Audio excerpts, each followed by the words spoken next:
자, 영적인 사건은 육신의 사건으로 분별할 수 있는 게 아닙니다. 육신의 머리로 영의 사건을 이해할 수 있는 게 아니에요. 우리는 병원에 갔으면 그 의사가 진찰을 하고 수술을 하든지 약을 먹든지 주사를 먹든지 해야 병이 낫는다라고 생각을 하죠. 하지만 영적인 사건은 영과 영이 통하는 거고 내 마음과 주님의 마음이 통하는 거예요. 이 겉옷이 중요한 게 아니다 이거예요. 이미 이 여인의 마음이 우리 주님에게 전달이 된 거예요. 여러분의 기도가 하나님 앞에 상달돼야 된다 이거예요. 그러려면 내 기도가 하나님 앞에 상달되려면 이 여인처럼 간절함이 있어야 된다. 간절함이. 그러면 주님이 나의 기도를 들으셨겠어? 설마 이런 기도까지 들으시려고? 아니 이렇게 짧게 했는데 들으시려고? 나 기도하고 예수님의 이름으로 기도했습니다. 안 했는데 들으시려고?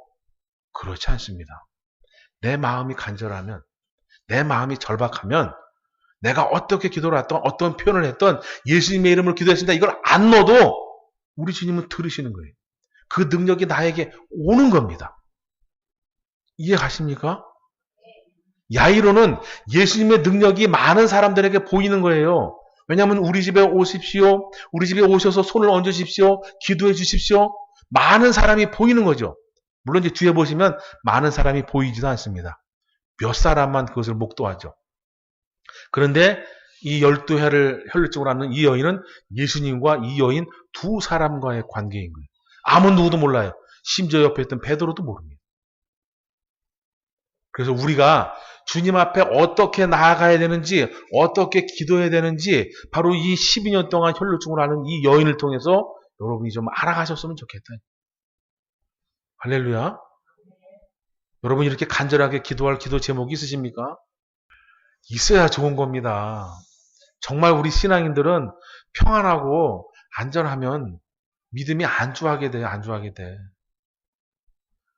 안주하게 되고 안심하게 되고 식어지게 되고 그러면서 머리는 자꾸 커지면서 나는 믿음이 있다라고 착각하게 되고 그게 현재 한국 기독교의 큰 문제가 바로 그겁니다. 그냥 손만 펼치면 많은 사람들이 설교해 주니까 이거 보면서 머리만 커지는 거예요. 머리.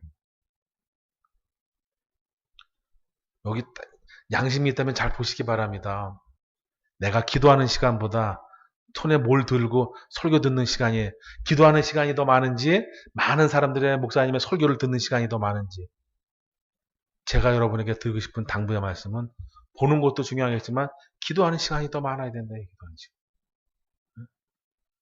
아니면 기도하는 만큼 보시든지. 근데 우리는 기도하면서 맞네 안 맞네 판단하지. 내가 그러한가라고 진단하지는 않지 않습니까? 속으로 이런 생각하시죠? 나는 설교도 안 보는데요? 안 웃으시네요. 나 빵 터질 줄 알았더니. 냉수 먹고 속 차려야 되겠다. 자, 여러분. 자, 그래서 회당장 야이로 혈루증 두 사람의 절박한 심정은 같다. 그래서 회당장 야이로를 통해서 배워야 될 건 뭐냐? 내가 무언가를 사랑하면, 누군가를 사랑하면, 또는 내 영이 내 육신을 사랑하고 육신이 내 영을 사랑하면 이와 같이 주님 앞에 나의 모든 것을 버리고 그분 앞에 머리를 조아릴 수 있다라고 하는 겁니다.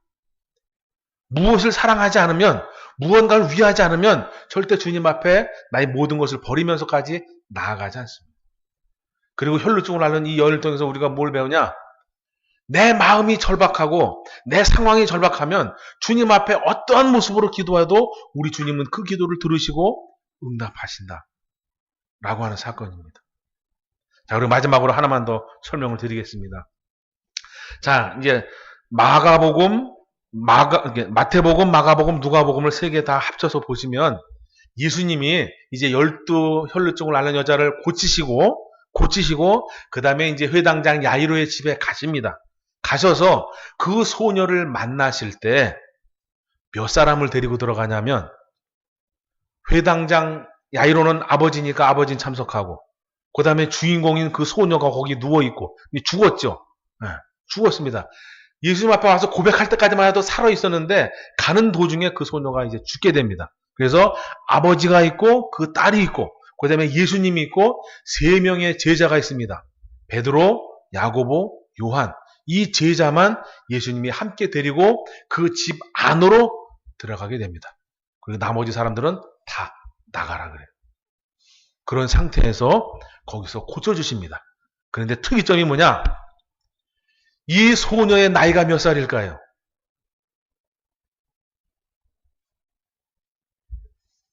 소녀의 나이가 12살이었습니다. 12살. 그리고 이 여인도 12년 동안 혈루증을 앓고 있었습니다.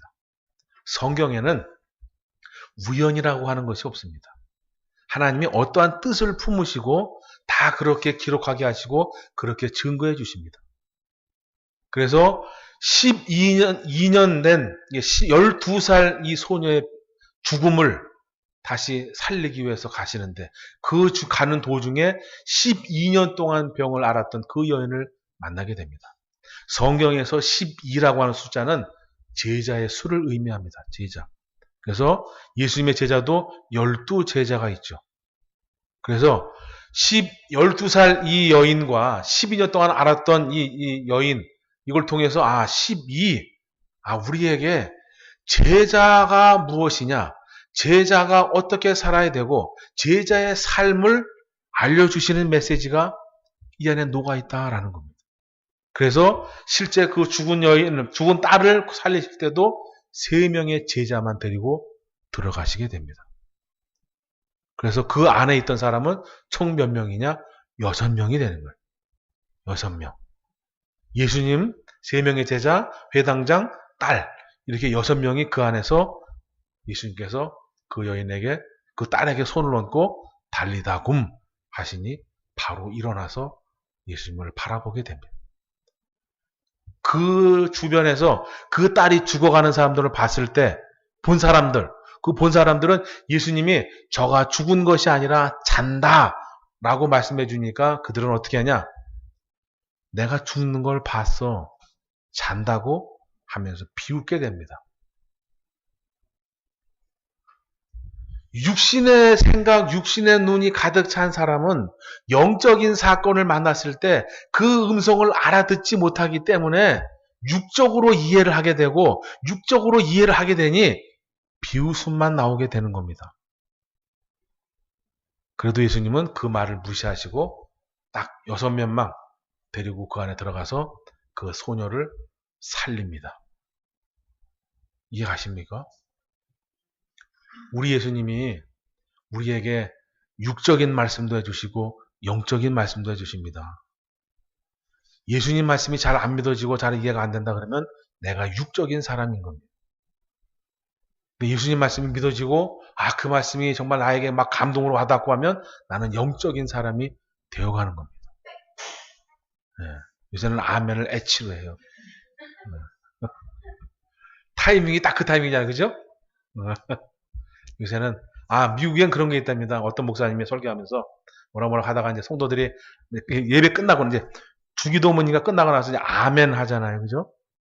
그 맨이 남자 맨을 말하는 게 아니거든요. 근데 뭐라느냐? 아멘, 우먼. 이렇게 해요. 왜 맨 남자만 하냐 이거예요. 여자도 해야지. 아멘은 그렇습니다. 동의합니다. 인정합니다. 같은 생각입니다. 이런 뜻이에요. 근데 그 맨도 남자라고 아멘, 우먼. 이게 무슨 강아지 멍멍이 풀 뜯는 소리예요. 그걸 그 앞에 강단에서 어느 교단인지 모르겠지만 그 목사님이 그렇게 하고 있는 거예요. 그렇게 해야 된다고. 하나님, 아버지, 어머니 이렇게 해야 되고 부모님, 부모 1, 부모 2 이렇게 그런 법이 지금 우리 눈앞에 있습니다. 여러분. 맞아요. 쭈여해야 돼요. 가서 쭈여해야 돼요. 우리가. 자, 그래서 이제 결론을 말씀을 드리면 자, 예수님께서 우리에게 12살짜리 소녀, 그 다음에 12년 동안 병자, 이것은 제자의 수를 의미하고 우리에게 이 전체적인 사건을 통해서 제자의 삶을 살아라 라는 거죠. 제자는 뭐냐? 스승의 가르침을 받고 그 가르침대로 살려고 노력하는 사람이 제자인 거다. 스승과 가장 가까운 사람이 제자인 거다. 스승이 하는 모든 것을 같이 경험하고 같이 보는 것이 제자인 거다. 그런데 야이로의 이런 신앙 고백이나 이 12여인, 12년 동안 알았던 이 여인의 신앙 고백이 제자와 같은 거예요. 제자의 모습이 그 안에 있는 거죠. 그래서 저와 여러분들도 이 야이로의 모습처럼 이 12년 동안 알았던 이 여인의 모습처럼 우리가 주님 앞에 절박한 심정, 또 마음의 간절한 심정이 있으셔야 된다. 그러면 병도 고칠 수 있고 죽은 자도 살릴 수 있습니다. 여러분, 2000년 전에 일어났던 이 죽은 자를 살리는 역사가 왜 지금은 안 일어난다고 생각하냐 이거예요. 지금도 일어납니다. 일어나. 근데 내가 그걸 기도하지 않아서 그러는 거예요. 내가 그걸 바라지 않아서 그러는 거고. 왠지 아십니까? 나 보험 들어놨거든요.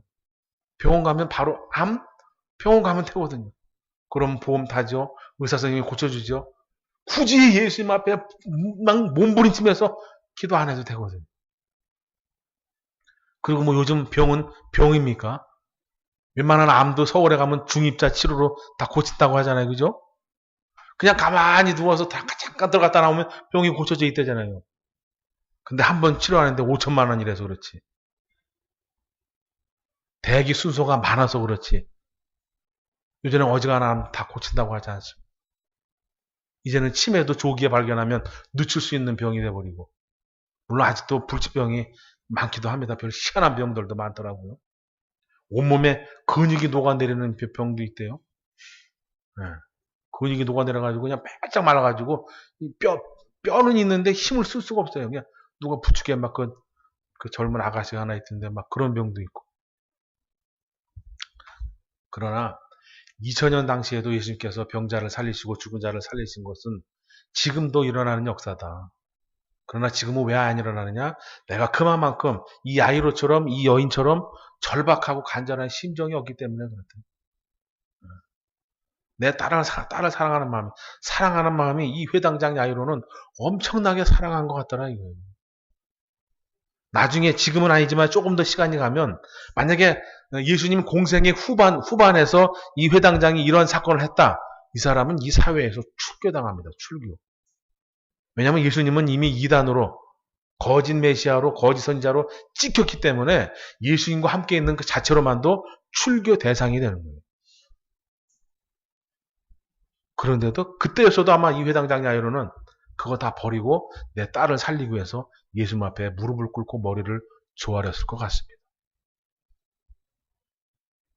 여러분, 내 자녀의 믿음을 위해서, 내 자녀의 신앙의 자유를 위해서 우리가 하나님 앞에 기도해야 되고, 두 가지 간단하잖아요. 하나는 내 사랑하는 사람을 위해서, 하나는 나를 위해서. 우리 주님이 알려주시는 게 그거예요. 내가 먼저 하나님 앞에 바로 서야 되고, 내가 바로 서면 그 다음에 내 이웃의 형제를 하나하나, 내 이웃의 사랑하는 사람들을 하나하나 주 앞으로 온전히 이끌어야 된다 이거예요. 그게 제자의 삶이다 이거죠. 꼭 그렇게 이 사람들의 모습처럼 여러분이 잘 닮으시기를 축원합니다.